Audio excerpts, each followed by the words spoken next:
사랑과 은혜가 풍성하신 하나님 아버지, 오늘도 이 거룩한 주일 우리에게 허락하시고 새벽을 깨워 주님의 전에 나와 말씀으로 하루를 시작하게 하시니 감사합니다.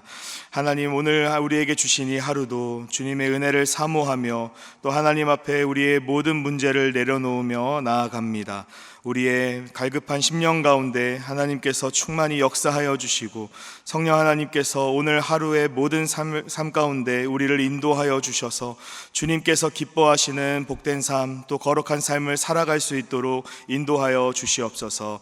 하나님 아버지, 나라와 민족을 주님 손에 맡겨드립니다. 새롭게 구성된 정부, 대통령과 또 정부가 하나님께서 기뻐하시는 나라로 이 대한민국 땅을 잘 지도하게 하여 주시고 우리 모든 국민들의 마음이 하나 되어서 하나님의 영광을 구하며 또 이 땅 가운데서 하나님의 통치를 선포하는 하나님 나라 되게 하여 주시옵소서.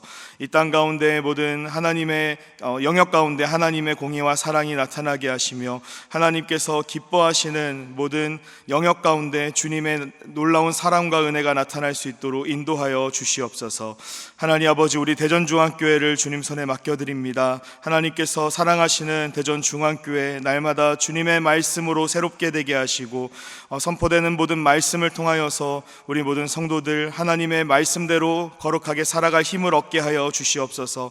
특별히 오늘 주일 하나님께서 세우신 담임 목사님을 통하여서 이 시간 우리의 모든 삶을 인도해 가실 주님의 말씀을 들을 때 우리를 새롭게 하여 주시고 다시 한번 주님 앞에 우리 자신을 돌아보며 새롭게 도전받는 시간이 될 수 있도록 인도하여 주시옵소서. 특별히 6월 22일에 진행될 새생명 전도축제와 또 22일부터 24일까지 진행될 치유집회 가운데 함께하여 주셔서 그 시간을 통해 하나님의 영광이 선포되며 주님께서 찾으시는 한 영혼이 돌아오는 복된 역사가 나타나게 하여 주시옵소서.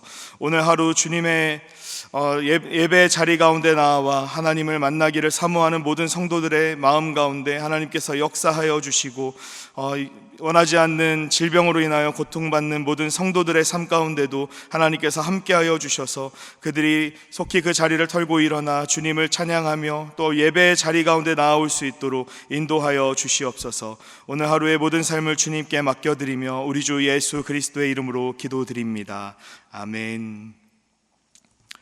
네, 오늘 우리에게 주시는 말씀 창세기 17장 9절부터 14절의 말씀입니다. 창세기 17장 9절부터 14절의 말씀, 구약성경 20면에 위치해 있습니다. 창세기 17장 9절부터 14절의 말씀을 저와 여러분이 함께 한 절씩 교독하겠습니다. 하나님이 또 아브라함에게 이르시되 그런즉 너는 내 언약을 지키고 내 후손도 대대로 지키라. 너희 중 남자는 다 할례를 받으라. 이것이 나와 너희와 너희 후손 사이에 지킬 내 언약이니라. 너희는 포피를 베어라. 이것이 나와 너희 사이의 언약의 표징이니라. 너희의 대대로 모든 남자는 집에서 난 자나 또는 너희 자손이 아니라 이방 사람에게서 돈으로 산 자를 막론하고 난 지 8일 만에 할례를 받을 것이라. 너희 집에서 난 자든지 너희 돈으로 산 자든지 할례를 받아야 하리니 이에 내 언약이 너희 살에 있어 영원한 언약이 되려니와 할례를 받지 아니한 남자 곧 그 포피를 베지 아니한 자는 백성 중에서 끊어지리니 그가 내 언약을 배반하였음이니라. 아멘. 할렐루야. 이 새벽 함께 읽으신 말씀을 가지고 언약의 표징 할례라는 제목으로 함께 말씀 나누겠습니다. 하나님께서는 99세의 아브라함에게 나타나셔서 아브라함의 이름을 새롭게 부르십니다. 민족의 아버지라는 뜻을 가졌던 아브람에서 열국의 아버지라는 뜻을 가진 아브라함으로 새롭게 부르시는 것입니다. 여러 차례 아브라함에게 약속의 말씀을 주시고 또 언약을 갱신하셨던 하나님께서 이제 그 이름까지 바꾸시며 아브라함과의 관계를 새롭게 정립하십니다. 어떤 물건이나 사람의 이름을 지어준다는 것은 그 물건의 주인이라는 뜻이 됩니다. 그 사람의 또 부모가 가진 특권입니다. 하나님께서는 아브라함과의 관계를 새롭게 정립하시면서 아브라함에게 언약의 표징을 새롭게 주십니다. 그것이 바로 할례이죠. 우리가 잘 아는 것처럼 할례는 남자 성기의 포피를 자르는 것인데, 이 의식은 아브라함과 아브라함의 후손이 하나님의 백성이라는 것을 보여주는, 그것을 몸에 새기는 대대로 이어질 상징이 됩니다. 하나님께서는 이 할례를 명령하시면서 그 할례에 대한 구체적인 방법과 그 대상과 또 시기까지 정해 주십니다. 포피를 베어야 하고, 또 그 대상은 집에서 난 자든지 돈으로 산 자든지 8일 만에 할례를 받아야 합니다. 하나님께서는 또 이 할례를 설명하시면서 이 정한 방법대로 할례를 받지 않으면 백성 중에서 끊어지게 될 것이라고까지 말씀하시면서 엄중히 경고하십니다. 하나님께서 이렇게 할례라는 행위를 강조하시고 또 영원토록 아브라함의 후손에게 이 할례를 명령하시는 것은 아브라함의 후손들이 할례라는 이 하나님의 언약을 새기는 이 행위를 가볍게 여기지 않도록, 그리고 이 몸에 새겨진 표징을 통해서 하나님께서 아브라함과 맺으신 이 언약을 대대로 기억하게 하시기 위해서였습니다. 하나님께서 아브라함과 맺으신 언약이 무엇입니까? 자손이 없었던 아브라함을 선택하셔서 하늘의 별과 같이 또 바다의 모래같이 많은 자손을 약속하시는 것, 그리고 아브라함의 자손을 통해서 큰 민족을 이루시고 아브라함이 복이 되게 하시겠다는 하나님의 약속이었습니다. 하나님께서 그 약속을 이루어 가시기 위해 신실하게 아브라함과의 언약을 지켜오셨고, 또 그 언약을 다시 한번 반드시 지키겠다고 아브라함에게 할례를 명령하시는 것입니다. 하나님께서 약속하신 자녀를 주시고 또 하나님께서 그 자녀를 통해 큰 민족을 선물로 주실 것이기 때문에 이 백성들은 하나님께서 선물로 주신 하나님의 자녀, 하나님의 백성이라는 의미로 하나님께서 지금 할례라는 행위를 명령하시는 것입니다. 실제로 아브라함과 아브라함의 후손인 이스라엘은 이 명령을 잘 지켰습니다. 태어난 지 8일 만에 아기들에게 할례를 실시했고, 또 이제 종으로 사로잡은 자들이나 또 값을 주고 산 자들에게 이 할례를 실시했습니다. 모세와 여호수아 시대뿐만 아니라 신약 시대 예수님마저도 태어난 지 8일 만에 할례를 행하셨습니다. 그런데 이스라엘 가운데 이 할례 행위가 시간이 지나면서 조금씩 변질되더니 이제 이스라엘은 그 할례의 참된 의미를 신약 시대에 와서는 완전히 잃어버리게 되었습니다. 하나님께서 아브라함에게 할례를 명령하신 이유가 뭐라고 했나요? 하나님께서 아브라함에게 주신 그 언약의 의미를 다시 한번 새기고 이스라엘 민족이 하나님의 백성이라는 것을, 하나님께서 만드신 민족이라는 것을 기억하기 위한 표시였습니다. 그래서 하나님께서 이스라엘 민족들에게 원하시는 삶은 이 몸에 새겨진 할례라는 이 자신의 몸에 새겨진 표징을 통해서 내가 하나님의 백성이라는 것, 내가 거룩하게 살아야 한다라는 것을 날마다 기억하기를 원하셨던 것이죠. 이름만 하나님의 백성이 아니라 하나님의 말씀을 따르고 그 말씀 안에 담긴 하나님의 뜻을 깨달아 정말 하나님과 긴밀한 교제를 맺기를 원하셨던 것입니다. 그런데 할례의 행위만 기억하게 된 이스라엘 백성들은 자신들이 하나님의 백성이라는 자부심에 취해버렸습니다. 스스로 이룬 것이 아무것도 없음에도 하나님의 은혜를 잊어버리고 자신들은 할례 받았기 때문에 다른 이방인들과 다르다는 선민의식에 사로잡히게 되었습니다. 그리고 이 몸에 새겨진 할례의 이 표징을 보면서도 하나님의 뜻을 전혀 기억하지 못했습니다. 그 결과가 무엇입니까? 할례를 받으면서도 난지 8일 만에 할례를 행하고 또 자신이 그 할례를 받았음에도 불구하고 구약 성경에 계속해서 반복되는 이스라엘의 죄는 날마다 하나님을 떠나 다른 우상을 섬기는 것, 그리고 신약 시대에 와서는 하나님의 아들이신 예수 그리스도를 십자가에 못 박는 죄로까지 이어지게 되었던 것이죠. 몸에는 하나님의 백성이라는 표시가 있지만 그들의 삶은 하나님의 백성답게 살지 못한 정말 연약한 이스라엘의 모습이 성경 전체에 기록되어 있는 것입니다. 사랑하는 여러분, 우리에게도 마찬가지입니다. 우리도 모두 믿음으로 아브라함의 자녀가 되었습니다. 예수 그리스도를 믿음으로 하나님의 백성이 되었습니다. 하나님께서 아브라함에게 주셨던 그 언약이 이스라엘 민족에게만 국한되는 것이 아니라 믿음으로 아브라함의 자녀가 된 우리에게도 마찬가지로 주어지는 줄 믿습니다. 우리는 오늘도 하나님을 아버지라고 부르면서 그분께 기도할 수 있고 하나님의 말씀을 따라 살아갈 수 있습니다. 그런데 우리가 주의해야 할 것은 이스라엘 백성들이 실패했던, 이스라엘 백성들이 모였던 그 연약함을 우리가 반복해서는 안 된다는 것입니다. 외적인 행위에만 집중해서 신앙생활을 해서는 안 된다는 것입니다.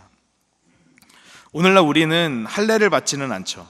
대신에 예수 그리스도를 믿는다는 신앙 고백과 함께 세례를 받고 성찬에 참여합니다. 세례는 우리가 예수 그리스도를 믿는다는 신앙 고백과 함께 신앙 공동체로 들어오는 것을 의미합니다. 그런데 이 세례를 받았다고 해서 신앙 공동체 안에 들어왔다고 해서 모두가 구원을 받는 것은 아닙니다. 오히려 그 반대죠. 구원을 받은 사람이 신앙 고백을 하고 구원을 받은 사람이 신앙 공동체 안으로 들어오는 것입니다. 성찬도 마찬가지입니다. 주님의 살과 주님의 피를 기념하는 이 떡과 잔을 마셨다고 해서 구원을 받는 것이 아니라 구원받은 사람이 주님의 은혜를 기억하며 그 은혜를 기념하며 떡과 잔을 먹고 마시는 것입니다. 세례와 성찬은 하나님께서 우리에게 주신 외적인 표징입니다. 날마다 하나님의 은혜를 기억할 수 있도록 우리가 하나님의 백성이라는 것을 다시 한번 떠올릴 수 있도록 우리에게 주신 할례와 같은 표징입니다. 하지만 이 세례와 성찬에 참여한다고 해서 우리의 삶이 하나님의 백성으로 한순간에 변하는 것은 아닙니다. 세례와 성찬에 참여했다고 해서 우리의 신앙이 건강한 신앙이라는 것을 보증해 주지도 않습니다.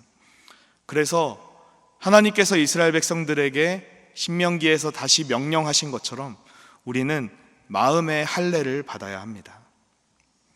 몸으로 반복하고 몸에 새기는 흔적이 아니라 우리의 마음 가운데 할례를 행함으로써 하나님의 말씀을 다시 날마다 기억하고 그 말씀에 내 삶을 비춰가며 하나님께서 기뻐하시는 하나님의 백성다운 삶을 살아야 합니다. 외적인 행위와 또 표징에 의지하지 않고 우리의 마음에 하나님의 언약을 새겨야 합니다. 날마다 우리의 마음 가운데 함께 하시고 우리를 인도해 가시는 그 성령님께서 우리에게 깨닫게 하시는 말씀을 따라 하나님께서 기뻐하시는 거룩한 삶을 살아가야 합니다.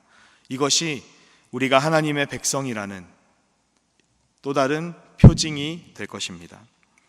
할례가 우리의 삶을 변화시키지 못하듯 세례와 성찬이 우리의 신앙생활을 보증해 주지 못하듯 우리는 외적인 행위에 집중할 것이 아니라 우리의 내면 가운데, 우리의 심령 가운데 함께 하시는 성령 하나님께서 지금도 우리에게 말씀하시는 대로 또 날마다 우리를 인도하시는 대로 주님의 은혜를 따르며 그 말씀에 순종하며 살아가야 합니다. 날마다 우리가 성령님의 인도를 구하면서 그래서 하나님께서 기뻐하시는 거룩한 삶을 살아가는 주님의 복된 자녀 되시기를 간절히 축복합니다. 이 시간 우리 함께 기도하기 원합니다. 이 시간 기도하실 때 오늘 들으신 말씀을 기억하면서 함께 기도하겠습니다. 하나님 아버지, 우리가 외적인 신앙생활에만 치우치지 않게 하여 주시고 바리새인들이 그 할례의 의미를 잊어버리고 외식하는 신앙생활을 했던 것처럼 이스라엘 민족들이 날마다 하나님을 떠났던 것처럼 우리의 모든 삶이 하나님을 믿는다 말하면서 하나님과 상관없는 삶을 살지 않도록 인도하여 주시옵소서. 매일매일 성령님의 인도하심을 구하면서 거룩한 삶을 살아가게 하여 주시옵소서. 우리에게 말씀하실 때 하나님의 음성에 귀 기울이게 하시고 언제나 주님과 동행하는 복된 삶을 살아가게 하여 주시옵소서. 또 이 시간 교회를 위해 기도해 주시기 바랍니다. 대전종합교회를 통해 하나님께서 기뻐하시는 뜻이 이 땅에 이루어지게 하시고 하나님 나라의 확장이 우리 대전종합교회를 통해 이루어지게 하여 주시옵소서. 강단에서 선포되는 말씀마다 생명의 말씀이 선포되게 하시고 모든 성도들이 말씀을 통해 은혜 받아 날마다 복음의 능력 경험하게 하여 주시옵소서. 6월 22일에 있을 새생명 전도축제 가운데 함께 하셔서 우리가 품은 태신자들 주님께로 나아오는 놀라운 구원의 역사 있게 하여 주시옵소서. 또 대한민국 우리나라 민족 위해서 기도해 주시고 새롭게 선출된 대통령을 비롯한 모든 대한민국의 위정자가 하나님을 경외하며 또 이 국민을 두려워하는 하나님께서 기뻐하시는 선한 도구로 쓰임받을 수 있도록 우리 나라와 민족 또 교회와 또 함께 들으신 말씀을 붙들고 주여 한번 간절히 외치며 기도하겠습니다. 주여, 살아계신 하나님 감사합니다. 하나님께서 오늘도 우리에게 허락하시니 거룩한 주일 새벽을 깨워 주님 앞으로 나왔습니다. 하나님 아버지, 우리에게 주신 그 놀라운 은혜의 의미를 기억하게 하여 주시고 우리가 외적인 신앙생활에만 치우치지 않게 하여 주시옵소서. 하나님께서 우리에게 주신 놀라운 은혜를 날마다 우리의 마음에 새기며 성령 하나님의 인도하심을 따라 살아가는 우리 모두가 되게 하여 주시옵소서. 거룩하신 하나님, 주님의 크신 은혜를 기억하며 오늘도 하나님 앞에 사모하는 마음으로 나왔습니다. 하나님께서 우리에게 주신 은혜의 수단을 날마다 사용하게 하시고 또 주님의 그 은혜를 날마다 기억하게 하여 주셔서 우리의 모든 삶이 주님께서 기뻐하시는 거룩한 삶으로 살아가게 하여 주시옵소서.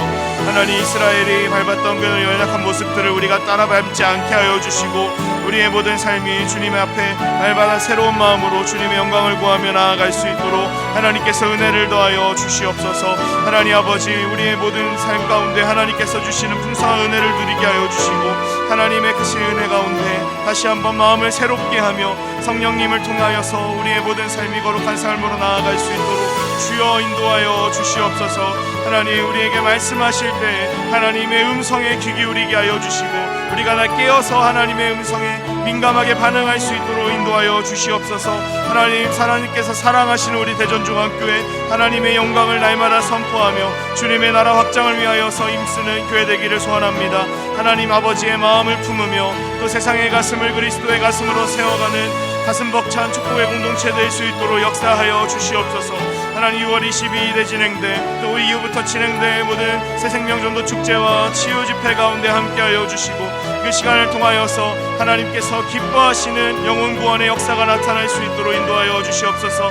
우리가 마음에 품은 영혼들을 위하여서 온전 마음 다하여 나아가게 하시고 전심으로 힘쓰며 그들을 위해 기도하는 우리들 되게 하여 주시옵소서. 하나님, 대한민국 땅을 불쌍히 여기사 새롭게 구성된 대통령과 그 정부가 하나님 아버지의 뜻에 합당한 정부 되게 하여 주시며 먼저 하나님을 경외하는 자들이 될 수 있도록 하나님 아버지의 은혜를 더하여 주시옵소서. 아버지, 함께 하시고 인도하여 주시옵소서. 다시 한번 기도하실 때 오늘 주일은 특별히 주일 예배와 주일 사역을 위해 기도하는 날입니다. 오늘 예배가 하나님께서 기뻐하시는 하나님의 임재가 충만한 예배가 되게 하여 주시옵소서. 오늘 강단을 살려주시고 말씀 전하는 목사님 위에 성령으로 기름 부어 주시옵소서. 교회 모든 부서와 섬기는 일꾼들이 먼저 큰 은혜 누리게 하여 주시옵소서. 계속해서 담임 목사님을 위해 기도해 주시고 함께 동역하는 장로님들과 교역자들이 사랑으로 하나 되어 온 교회가 성령으로 충만한 가운데 부흥의 역사를 이루게 해달라고 주일 예배와 사역을 위해 합심으로 기도하신 후에 자유롭게 기도하시면 되겠습니다. 이 시간 기도하실 때 먼저 저를 따라해 주시기 바랍니다. 주여 은혜를 주옵소서. 주여 은혜를 주옵소서. 주여 은혜를 주옵소서. 주여 은혜를. 다시 한번 주여 한번 간절히 찾고 기도합니다. 주여, 살아계신 하나님 감사합니다. 하나님 아버지, 오늘도 우리에게 허락하신 이 거룩한 주일 예배, 하나님 주일의 모든 사역을 주님 앞에 맡겨드리며 나아갑니다. 하나님 아버지께서